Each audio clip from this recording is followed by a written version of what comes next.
Hi, everybody. Dave from Polypad here, and I'm really excited to share with you our updates for September and October of 2022. So, the first new major update is the ability to play sounds for polygons, number bars, and fraction bars. We'll have more sound features coming down the road, but for now, let me show you how these work. So, you can see I have clicked on this hexagon, and I'm going to click the play button. How wonderful is that? I can play the number bars as well and the fraction bars.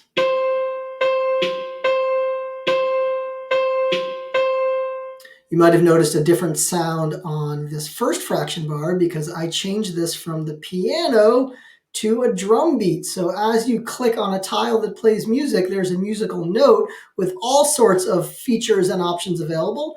I could find the vertices of this polygon as I play it. Let's have it label the perimeter and maybe play a quack sound.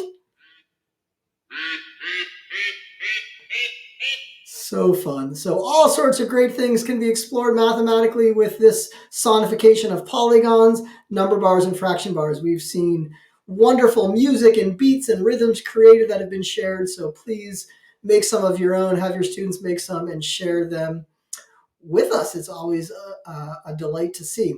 Let me share with you some new features about number bars while I have it on the canvas here. So the first option is the ability to merge these. So I'll click merge and now it becomes a bar of length 18. And there's also a slider that appears. As I click and drag this slider, you can see it shows the factors of 18 from 18, 9, 6, 3, 2s, and down to 1. And of course, if I play this here, it plays each note rather than a full note of 18. And so you can add all sorts of number bars to the canvas and merge them together and then explore the factors of those numbers with the slider. So some great mathematical applications there. Let's keep going on this tour of new updates. Another major feature we added are the 3D number cubes. So we've had these number tiles for a while, but now we have the 3D version. Let me put the 1,000 cube on the canvas really big, so I will zoom out a little bit. So there is the 1,000 block and a number of great options in the action bar. I can split it into 10 of the 100 blocks. I'll take one and pull it over here. Maybe split that one again into the 10s. Take one of these and split it into the 1s. So it could keep splitting and grouping depending on the mathematical exploration that you have in mind. Once you've selected a whole group of these number cubes, you can click the organize option to have them get sorted by the size of the tile, the hundreds, the 10s, and the 1s, and then I can merge them all together and I'm back to the 1,000 block, which is great. Underneath this, you have the option to make a custom size arrangement of blocks. So there's a 10 by 3 by 6. I can make a 2 by 4 by 7 and add that to the canvas. Maybe I want to build something here. Let me put something at the bottom, 9 by 2 by 3. See what that does. Maybe I want to put that here. And you could do all sorts of building and construction with these custom arrangement of number cubes. So looking forward to see how students create and build with that option as well. All right, let me keep going along the tour here. One new option for tiles, I'll just add a hexagon onto the canvas. Let me zoom in a little bit just on the hexagon, is under the gear menu.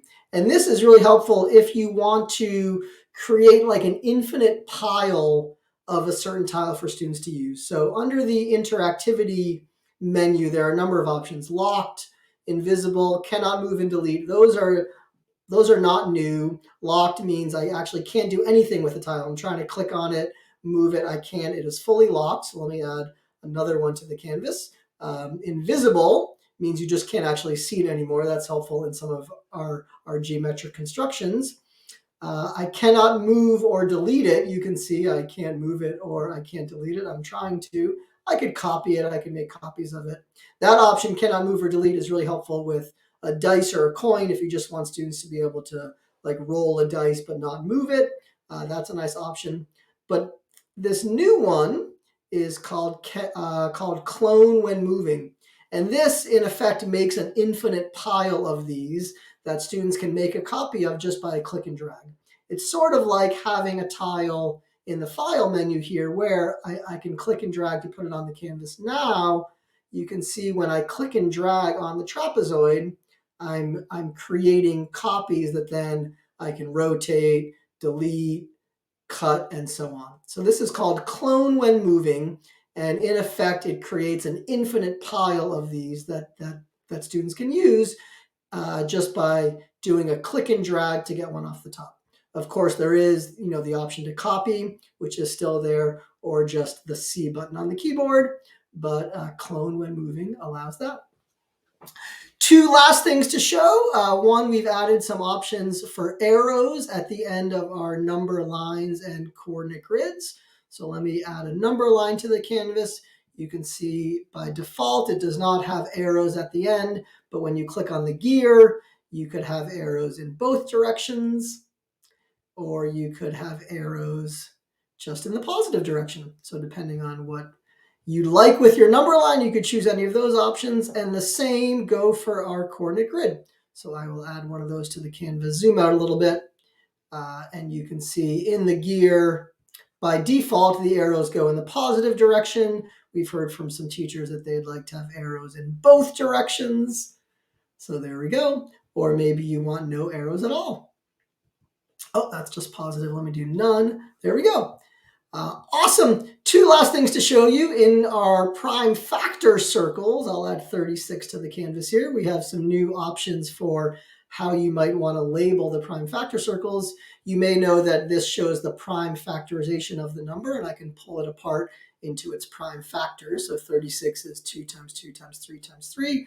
I'll put it back together here and make a couple copies of it to show you all three of the labeling options at once. So the first option is just, it shows the product in the middle, 36.